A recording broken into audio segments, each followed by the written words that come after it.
welcome back to my YouTube channel. By the way, my name is Rosalyn. Kung first time ka sa aking YouTube channel, please like, share, comment, and subscribe my YouTube channel, Rosalyn, or call me Rose for short. Meron po akong i-review sa inyong product about po to sa isang food supplement. Ito po yung Clear Sight. Yan. Clear Sight.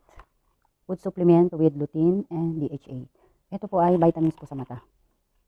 Yung isang box po na to, nabili ko nga pala sa online, sa Lazada. Iba-iba po yung price niya, meron 300 plus, meron nasa 400. Ito 300 plus na nabili ko. Ang laman po nito, 20 pieces soft gel. Ito, pakita ko po sa inyo.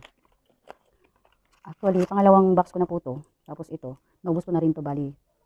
Yung one box, 20 pieces plus 10, 30. Yan.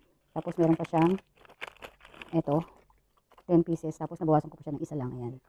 Yan, soft gel po to. Yan. Sabi po dito, suggested use, take one soft gel capsule once a day. Tapos, PDA approved din siya. Tapos sabi rito, precautions for adult use only. Not intended for children, pregnant, and lactating women. Tapos sabi pa po dito, mabisang panlaban sa katarata, glaucoma, at paglabo ng paningin. Ayan. Eto, tinry ko lang po itong ininom. Kasi yung mata ko kasi may time na nagluluha. Tapos, mahapdi siya. Kasi meron po akong dry eyes. Meron talaga akong maintenance para sa mata ko na drops. Ayan.